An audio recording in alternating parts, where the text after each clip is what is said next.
Assalamualaikum warahmatullahi wabarakatuh. Perkenalkan, nama saya Nisa Rahmadani, biasa dipanggil Nisa atau Ica, dengan NPM 233510248 dari kelas 4A. Di sini saya akan menonton video materi mengenai JavaScript Modules. Baiklah, langsung saja kita tonton videonya.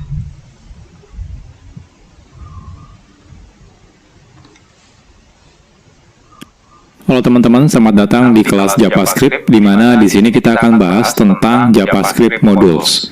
Sebelum kita mulai ke materi, kita akan kenalan dulu ya. Jadi nama saya adalah Eko Kurniawan Kanedi. Saat ini saya kerja sebagai Technical Architect di salah satu e-commerce terbesar di Indonesia. Saya sendiri sudah kerja lebih dari 10 tahun, dan biasanya di sela-sela kesibukan saya bekerja, saya biasanya menyempatkan diri berbagi konten soal programming di website Programmer Zaman Now atau di YouTube channel Programmer Zaman Now. Kalau teman-teman ingin diskusi secara langsung dengan saya, teman-teman bisa kontak saya lewat Telegram ya. Saya sering aktif di sana. Atau jangan lupa juga follow sosial medianya Programmer Zaman Now, ada di Facebook, Instagram, YouTube, dan juga ada di Telegram channel. Kalau teman-teman dari perusahaan teman-teman misalnya butuh konsultasi, entah itu mengadakan training, pelatihan, atau konsultasi, teman-teman bisa kontak lewat email pribadi saya. Oke, jadi ini materinya bukan materi JavaScript dasar, jadi pastikan sebelumnya teman-teman sudah belajar kelas-kelas yang sudah saya buat sebelumnya. Yang pertama, teman-teman harus sudah belajar dulu tentang HTTP, ya. Lalu teman-teman juga sudah belajar tentang JavaScript dasar, JavaScript Object Oriented Programming, dan yang terakhir adalah JavaScript Standard Library. Nah, ini semua sudah saya buat kelasnya, jadi pastikan teman-teman sudah tonton ya kelasnya dan pelajari kelas-kelas sebelumnya ini. Kalau teman-teman sudah selesai menyelesaikan semua kelas ini, oke. Nextnya kita akan belajar tentang JavaScript Modules. Nah, ini agendanya lumayan banyak. Nanti kita akan berkenalan dengan JavaScript Module itu apa. Nanti kita akan coba menggunakan live server. Lalu kita akan bandingkan perbedaan tanpa menggunakan modul dengan menggunakan modul, perbedaannya apa. Lalu kita akan belajar yang namanya export dan juga import, lalu alias, dan lain-lain. Banyak sekali yang akan kita bahas di materi ini. Oke, nggak usah berlama-lama ya intronya, kita akan langsung masuk ke materi.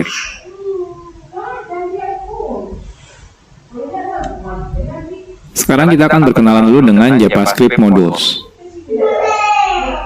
Dahulu, kode program JavaScript itu biasanya dimulai dari kode yang kecil dan juga sedikit biasanya ya. Jadi saat kita membuat kode program ya, biasanya ya dimulai dari kodenya yang sedikit dulu. Jadi mungkin jarang sekali kita akan menggunakan kode JavaScript dengan ukuran yang sangat besar dalam satu halaman website. Nah, tapi ya saat ini kebutuhan web ya sudah berbeda. Jadi kalau dulu tuh mungkin kebanyakan aplikasi website itu ya sederhana gitu ya, beda seperti yang sekarang. Kalau sekarang aplikasi web itu sudah sangat kompleks. Jadi kalau teman-teman lihat contohnya aplikasi website seperti toko online gitu ya, streaming online gitu ya, itu semuanya sudah kompleks sekali ya. Jadi lumayan, artinya kebutuhannya sekarang semakin besar ya penggunaan kode JavaScript. Apalagi dengan banyaknya framework JavaScript, seperti contohnya mungkin nanti teman-teman bakal berkenalan dengan React.js atau AngularJS atau Vue.js. Itu adalah framework JavaScript untuk membuat web front-end misalnya ya. Jadi otomatis kebutuhan pembuatan kode JavaScript akan semakin kompleks dan juga semakin besar kodenya. Nah, oleh karena itu, sudah seharusnya saat ini ya, itu saat kita membuat kode JavaScript, kita perlu melakukan yang namanya mekanisme split kode JavaScript atau memotong-motong si kode JavaScript ini. Sehingga tidak terlalu kompleks ya. Jadi tidak ditumpuk dalam satu file yang besar ya. Jadi kita bisa split, artinya lebih modular. Oke. Jadi inilah salah satu tujuan adanya fitur JavaScript Modules. JavaScript Modules sendiri ini adalah fitur yang lumayan modern sebenarnya ya. Jadi kalau teman-teman masih menggunakan browser versi lama, mungkin beberapa browser tidak mendukung JavaScript Modules gitu ya. Jadi JavaScript Modules ini merupakan fitur di mana kita bisa membuat modul ya, yaitu adalah kode JavaScript yang bisa digunakan ulang ya untuk kode JavaScript. Jadi biasanya kan kalau kita bikin kode JavaScript mungkin di dalam satu file, ya anggap saja file-file tersebut adalah modul ya. Jadi JavaScript Modules ini diawali sebenarnya dari teknologi yang namanya Node.js. Nah, selanjutnya banyak library yang akhirnya mengadopsi penggunaan JavaScript modul yang dilakukan di Node.js gitu ya. Nah, agar bisa berjalan di web browser tanpa menggunakan Node.js. Nah, contohnya ada library yang namanya CommonJS, ada yang library namanya AMD, ada RequireJS. Itu semua mereka melakukan mekanisme seperti mengadaptasi ya modul yang biasa digunakan oleh si Node.js. Nah, tapi sekarang itu tidak perlu lagi nih kita menggunakan library CommonJS, AMD, RequireJS. Kenapa? Karena browser-browser modern sekarang sudah mendukung yang namanya JavaScript modules gitu ya. Nah, tapi ya harus hati-hati nih kalau teman-teman masih menggunakan browser yang lama. Itu contohnya menggunakan Internet Explorer. Itu sampai sekarang sudah tidak support ya JavaScript modules. Makanya si Microsoft itu sudah mengganti Internet Explorer menjadi Microsoft Edge. Kalau Microsoft Edge itu sudah mendukung yang namanya JavaScript modules. Tapi kalau teman-teman masih menggunakan Internet Explorer, maka dia belum mendukung tentang JavaScript modules.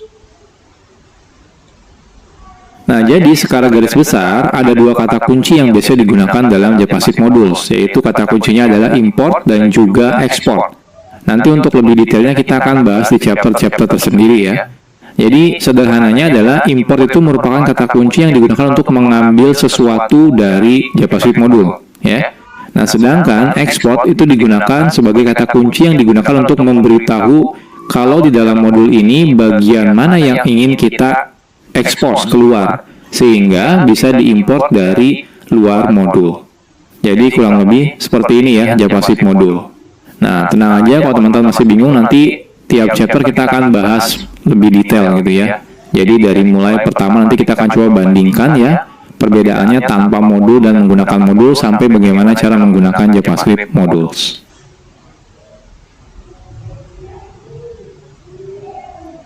Oke, sekarang kita akan membuat projectnya terlebih dahulu ya. Sederhana aja, kita akan buat folder kosong namanya adalah belajar JavaScript modules. Oke, saya akan masuk ya. Teman-teman silakan buat folder. Saya akan menggunakan perintah terminal ya. Teman-teman kalau mau menggunakan UI juga boleh, silakan. Intinya kita buat folder. Saya akan masuk ke tempat saya biasa development. Lalu saya akan make directory namanya belajar JavaScript modules ya. Lalu kita akan masuk. Nah, silakan teman-teman buka foldernya, bisa menggunakan JetBrains WebStorm atau menggunakan Visual Studio Code. Saya akan buka menggunakan dua-duanya ya, WebStorm dan juga Visual Studio Code. Oke, ini Visual Studio Code dan ini adalah WebStorm. Ya. Jadi sekarang kita sudah selesai ya. Jadi kita sudah bikin folder kosong ya. Teman-teman boleh gunakan editor mana aja boleh, nggak ada masalah ya.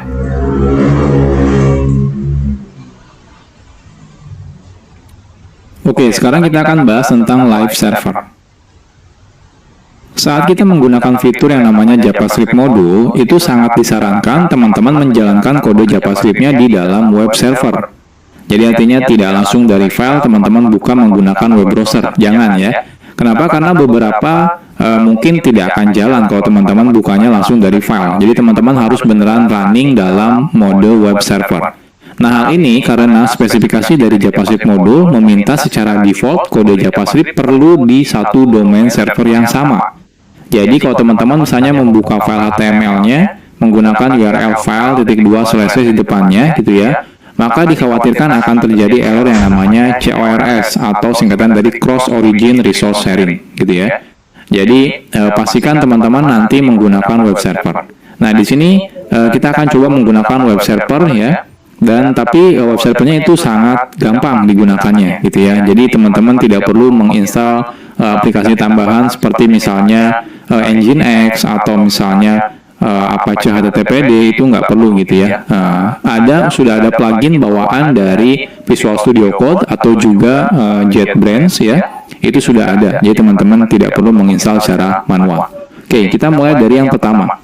Jadi yang pertama itu kalau teman-teman menggunakan Visual Studio Code ya, teman-teman bisa install plugin namanya adalah Live Server. Jadi plugin ini nanti bisa digunakan untuk menjalankan lokal web server ya. Jadi lebih gampang nih kalau teman-teman menggunakan plugin ini ya. Jadi plugin web server, Live Server ini bisa digunakan untuk menjalankan lokal web server, sehingga saat teman-teman nanti mengakses kode JavaScript-nya, kita bisa menggunakan domain localhost ya. Atau misalnya 127.0.0.1. Oke, jadi ini pluginnya. Kalau teman-teman lihat di sini, silakan diinstal ya. Jadi kalau di Visual Studio Code-nya, teman-teman masuk ke bagian extension, cari langsung live server. Nah, di sini live server ya, kebetulan saya sudah menginstalnya. Kalau teman-teman sudah install, di pojok kanan bawah ini ada tombol Go Live. Ketika teman-teman klik Go Live, nanti dia akan merunningkan local web server ya terhadap folder yang sekarang kita buka. Ya, kebetulan di sini foldernya masih kosong ya. Nah, selanjutnya kalau teman-teman misalnya menggunakan JetBrains ya, JetBrains IDE itu tidak perlu menginstal apa-apa lagi. Di dalam JetBrains IDE seperti IntelliJ IDEA, WebStorm gitu ya, PHPStorm, Golang gitu ya, itu semuanya sudah ada local web server. Jadi teman-teman tidak perlu menginstal plugin tambahan. Oke, jadi gimana caranya? Oke. Jadi sekarang saya akan coba buat file HTML di sini ya. File HTML-nya isinya misalnya index. Jadi index HTML. Di sini misalnya belajar JavaScript modules. Oke, saya perbesar. Nah, seperti ini ya. Saya save. Nah, di Visual Studio Code juga sudah ada nih index.html. Ini saya perbesar dulu. Oke. Setelah ini teman-teman kalau di Visual Studio Code dulu ya, kita klik yang tombol Go Live ini. Ketika saya klik, nah lihat dia otomatis membuka browser. Browsernya ini langsung buka 127.0.0.1 di portnya 5500. Ini udah otomatis jalan menggunakan local web server ya. Nah bahkan dia bisa auto reload. Jadi kalau teman-teman di sini edit gitu ya, saya tambahkan H1 misalnya. Belajar JavaScript modul, saya save ya. Nah, lihat dia langsung reload, berubah ya. Perubahannya langsung kelihatan di sini. Jadi ini enaknya kalau menggunakan live server. Nah, kalau teman-teman menggunakan WebStorm, itu ketika teman-teman buka file HTML, nah di pojok kanan atas di sini ada tombol untuk menjalankan dalam mode live server. Jadi cukup klik misalnya Google Chrome ya. Ketika saya klik Google Chrome di sini, nah dia akan buka Google Chrome. Agak berbeda. Contohnya di sini hostnya menggunakan localhost, portnya 63342 mungkin berbeda ya. Dia biasanya random, beda seperti yang di Visual Studio Code dia portnya 5500. Kalau yang di JetBrains dia random biasanya. Lalu di sini diikuti dengan nama foldernya biasanya. Kalau di sini enggak, ya enggak ada nama foldernya. Tapi kalau di sini ada nama foldernya. Tapi dia tetap ada hot reload-nya ya. Jadi kalau teman-teman ubah, di sini saya ubah 2 baris, saya save, saya buka browser, nah lihat dia otomatis hot reload ya. Jadi langsung ke reload seperti ini ya. Jadi ini mulai sekarang, jadi saya tidak akan menjelaskan lagi ya. Jadi saya pastikan kalau teman-teman nanti menggunakan belajarnya ya di JavaScript modul ini, pastikan selalu menggunakan local web server. Jadi saya ajarkan live server, kenapa? Karena ini yang paling mudah. Teman-teman tidak perlu menginstal aplikasi tambahan.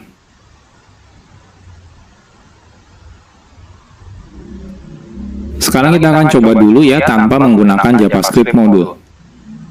Sebelum kita membahas tentang JavaScript modul, sekarang kita akan coba dulu ya membuat kode program JavaScript tapi tidak menggunakan JavaScript modul.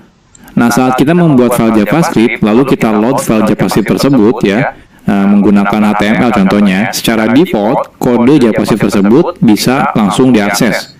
Baik itu misalnya di dalamnya ada variabel atau function atau class, itu secara default bisa langsung diakses ketika kita include ya ke dalam si HTML menggunakan script source misalnya seperti itu.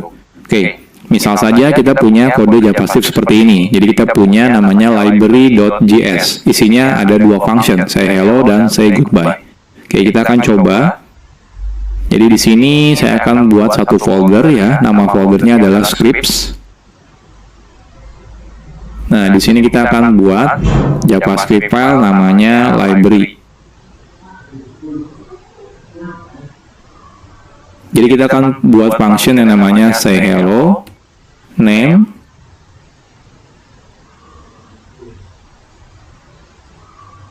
hello name ya, dan juga say goodbye. Isinya goodbye name seperti ini ya. Nah, selanjutnya kita akan coba load si library ini ya. Jadi kita akan gunakan library ini ya, kita load menggunakan script source script/library misalnya ya. Lalu secara otomatis kalau kita sudah load ya filenya, secara default otomatis semua yang ada dalam library ini ya, library.js itu akan bisa diakses dari tempat ini ya, tempat di mana kita sudah meload si filenya. Contohnya di sini misalnya say hello dan say goodbye. Oke, kita akan coba. Jadi di sini kita akan buat ya file HTML without module.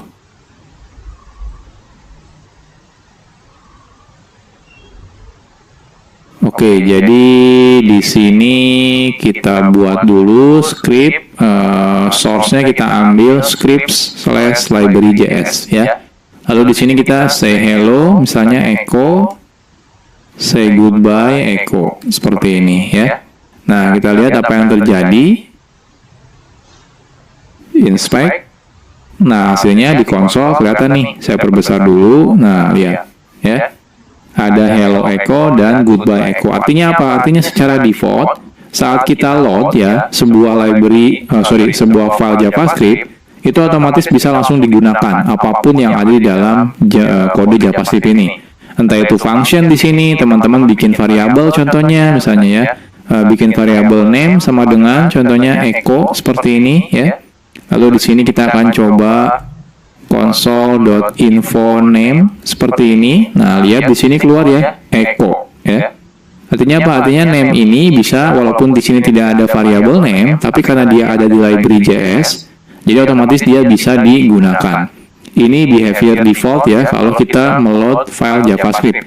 Jadi semuanya bisa diakses. Ini kadang-kadang agak sedikit berbahaya, apalagi kalau kita meload misalnya beberapa library JavaScript gitu ya, beberapa file JavaScript, ternyata ada beberapa function yang sama atau juga nama variabel yang sama, otomatis akan terjadi bentrok. Ya, salah satunya inilah kenapa kita butuh yang namanya JavaScript modules.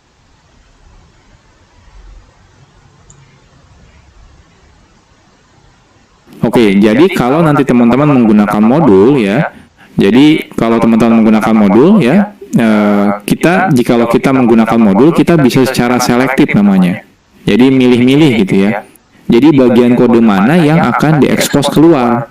Kalau tadi tanpa menggunakan modul, teman-teman langsung include menggunakan source JavaScript biasa, itu semuanya yang ada di dalam file JavaScript tersebut otomatis diekspos gitu ya.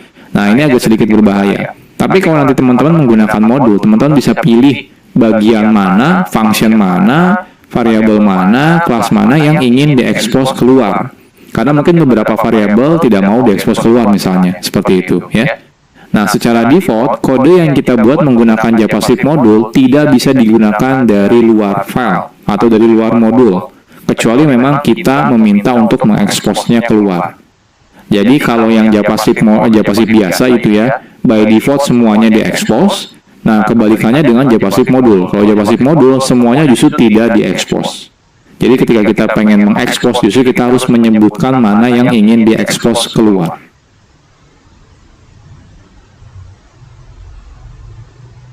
Sekarang kita akan coba buat JavaScript modul.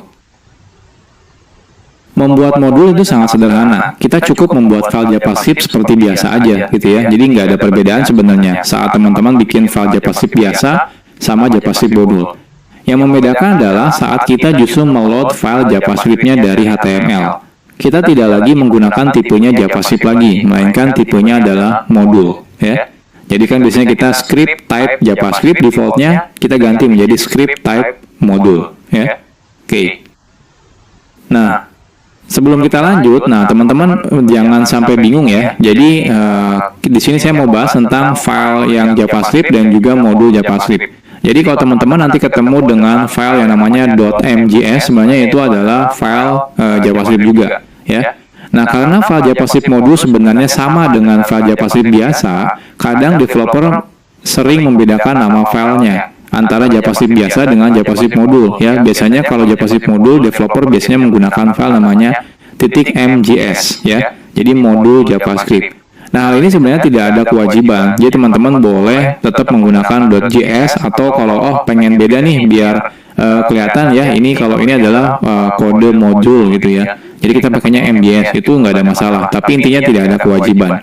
Hanya saja agar mempermudah ketika kita dalam development, kita bisa menggunakan nama filenya ya. Jadi tidak menggunakan nama file .js, tapi menggunakan MJS ya. Jadi teman-teman terserah bebas. Nah, tapi pada kelas ini kita akan tetap menggunakan filenya .js ya. Ya, biar tidak bingung aja gitu ya, terutama buat pemula loh. Kok ini filenya .mjs gitu ya. Nah, tapi nanti kalau teman-teman sudah mengerti tentang modul JavaScript, nanti kalau teman-teman suatu saat melihat project orang lain, ekstensinya berbeda, misalnya pakainya .mjs itu tidak ada masalah gitu ya. Jadi entah itu mau menggunakan .js atau .mjs itu tidak ada masalah ya. Isinya sebenarnya kodenya JavaScript juga, cuma seperti memberitahu aja kalau JavaScript ini isinya adalah modul. Oke, kita akan buat lagi file yang sama seperti yang sebelumnya, cuma bedanya namanya filenya adalah CJS. Isinya apa? Isinya sama persis, tidak ada perbedaannya. Jadi lebih baik kita copy paste saja ya. Jadi dari library JS ini kita akan copy paste di sini menjadi CJS ya. Nah, ini CJS ya. Jadi teman-teman punya say hello dan say goodbye. Nah, lantas sekarang pertanyaannya apa bedanya tanpa menggunakan JavaScript modul dengan menggunakan JavaScript modul? Jadi yang membedakan adalah cara kita meload JavaScript modulnya ya. Jadi caranya teman-teman tambahkan modul di sini. Jadi type-nya itu modul. Karena defaultnya kalau teman-teman tidak menggunakan type, itu type-nya adalah JavaScript. Nah, kita ganti type-nya menjadi modul. Jadi perbedaannya cuma itu saja sebenarnya. Nah, sekarang kita akan coba. Jadi di sini saya akan buat file baru namanya with module ya. With module. Lalu di sini saya akan copy paste yang dari without module ya. Nah, yang membedakan adalah di sini berarti ini ada yang error sepertinya. Oh, kode bodinya. Lalu di sini type-nya yaitu adalah modul seperti ini ya. Jadi bedanya cuma itu saja sebenarnya ya. Nah, sekarang kita coba running. Oke, harusnya jangan ke sini, bentar. Running. Inspect. Kita lihat. Nah, di sini error. Errornya kalau teman-teman perhatikan adalah say hello is not defined. Jadi ketika kita manggil say hello, ternyata loh kok di sini dibilang tidak didefinisikan. Jadi artinya apa? Artinya say hello itu tidak ada loh. Tapi kan kita ada nih di library JS. Oke, salah ya. Ini CJS. Saya save tetap error sih. Tapi kan ada ya di CJS. Ini ada say hello dan di sini ada say goodbye. Pertanyaannya kenapa? Kenapa error ya? Oke, kita lihat lagi ke slide.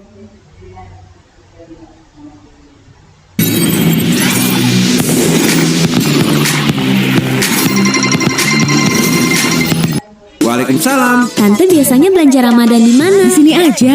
No. Belanja keperluan Ramadan, cek Shopee dulu. Ya, nanti teman-teman pasti bakal mengalami seperti ini ya. Jadi hasilnya adalah JavaScript modulnya pasti error nih ketika teman-teman manggil say hello. Pertanyaannya kenapa bisa error? Jadi secara default di awal-awal tadi sudah saya jelaskan sebenarnya. Saat kita menggunakan fitur JavaScript modul, semua kode yang ada dalam JavaScript modul, entah itu function, variabel, kelas, dan yang lain-lain, tidak diekspos keluar modul tersebut. Artinya tidak bisa digunakan dari luar modul. Jadi cuma bisa di dalam file itu saja atau modul itu saja. Nah, kalau kita ingin mengakses modul tersebut ya, jadi teman-teman tanya, oh saya pengen deh yang function say hello sama say goodbye pengen diekspos keluar. Nah, kita harus memberitahunya secara eksplisit. Jadi caranya adalah menggunakan kata kunci export yang akan kita bahas di chapter selanjutnya.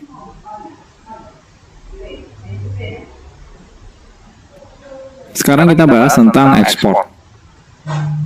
Export itu merupakan kata kunci yang digunakan untuk mengekspos kode yang ada dalam modul ya. Jadi mengekspos keluar.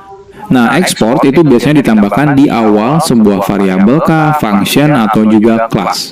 Jadi ketika teman-teman membuat function, depannya kasih export kalau teman-teman merasa ingin mengekspos function ini keluar modul. Artinya apa? Artinya bisa digunakan di luar modul, ya.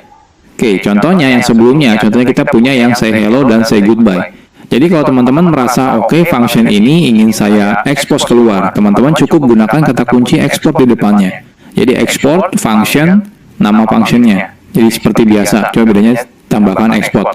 Nah, defaultnya kalau teman-teman tidak tambahkan export, maka dia tidak diekspos keluar, ya. Makanya di awal tadi kita ketika manggil say hello itu error. Kenapa? Ya karena tidak diekspos keluar. Oke, sekarang kita akan coba expose ya. Jadi yang say hello-nya ini kita akan coba tambahkan export, ya. Lalu say goodbye-nya kita tambahkan export juga. Artinya yang say hello dan say goodbye sudah diekspor, ya. Jadi sudah diekspos keluar. Nah, di sini harapannya adalah say hello dan say goodbye-nya itu jalan. Nah, kita coba refresh. Oke, ternyata masih tetap error nih. Say hello-nya tetap is not defined. Nah, kenapa ini? Padahal kita sudah export ya. Harusnya kalau error ya harusnya di sini yang error karena name-nya belum didefinisikan. Tapi say hello dan say goodbye harusnya sudah diekspor ya. Ini kan sudah diekspor, ini sudah diekspor. Cuma kalau ini tidak diekspor. Oke. Kenapa ini bermasalah? Masih tetap bermasalah. Kita akan bahas di chapter selanjutnya.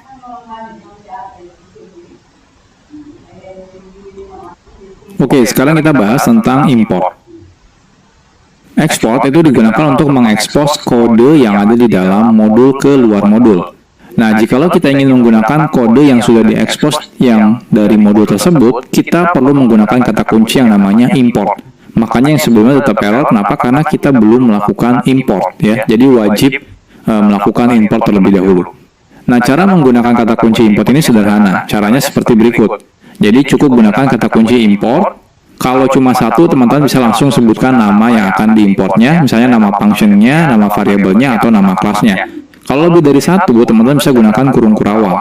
Kurung kurawal yang pertama apa, yang kedua apa, yang ketiga apa, dan seterusnya, ya. Gunakan koma pemisahnya. Lalu kurung kurawal tutup, prom, lalu di sini silakan sebutkan nama filenya, ya, nama file modulnya dari mana. Nah, modul hanya bisa digunakan di modul lain. Artinya apa? Artinya yang sebelumnya kan ketika kita bikin script itu defaultnya dia tipenya adalah JavaScript. Jadi teman-teman harus ganti ketika teman-teman menggunakan script, tipenya harus dijadikan modul lagi, ya. Nah, saat menggunakan import, kita tidak perlu lagi menambahkan script modul sort satu persatu, ya. Karena sudah dihandle secara otomatis oleh si browser. Jadi ketika teman-teman menggunakan import, lalu lokasi file JS-nya, dia otomatis akan meload si file JavaScript modul tersebut. Jadi teman-teman tidak perlu menambahkan lagi tag script, habis itu type-nya modul, habis itu source-nya dari file modul yang mana itu nggak perlu lagi, gitu ya. Oke, jadi contohnya, jadi yang sebelumnya kenapa masih error? Yang pertama, tipenya teman-teman masih menggunakan default-nya yaitu JavaScript, jadi teman-teman harus ganti type-nya menjadi modul. Lalu di sini cara importnya adalah import ya, say hello, say goodbye, from. Nah ini titik itu berarti relatif ke file sekarang. Habis itu titik slash script, ada folder script, lalu slash say js ya. Oke, kita akan coba. Jadi di sini ini type-nya kan default-nya kalau teman-teman tidak definisikan type-nya JavaScript. Nah kita ganti menjadi modul lagi, harus sama gitu ya. Nah selanjutnya ini kalau saya save. Nah, lihat di sini masih tetap error. Kenapa? Karena say hello-nya belum kita import. Jadi teman-teman harus gunakan import ya. Lalu di sini say hello, say goodbye, lalu from. Nah, from-nya dari mana? From-nya harus menggunakan nggak boleh langsung gini ya. Script say js. Nah, kalau seperti ini error ya. Errornya apa? Diberitahu kalau misalnya mau menggunakan modul itu harus relatif reference ya. Jadi seperti pakai slash atau titik slash ya, atau titik-titik slash seperti ini. Jadi kalau saya pengen dari file tempat file HTML saya lalu masuk ke dalam folder jadi titik slash seperti ini ya. Ini saya save. Nah lihat sukses ya. Nah cuma info name-nya ini nggak keluar. Kenapa nggak keluar di sini? Karena tidak saya expose di sini ya. Tidak saya expose di say.js-nya. Selain itu juga di sini tidak saya import ya. Jadi kalau di sini teman-teman paksa import name seperti ini akan error gitu ya. Jadi kita melakukan request name tapi ternyata dia tidak diekspor dari modulnya seperti ini ya. Nah, kecuali teman-teman ekspor nih name-nya. Nah, di sini ekspor seperti ini ya. Nah, ini baru jalan nih konsol info name-nya keluar ya, echo seperti ini. Jadi sederhana ya menggunakan JavaScript modul itu. Cukup di file modulnya teman-teman lakukan ekspor dan di tempat yang teman-teman butuhkan lakukan import.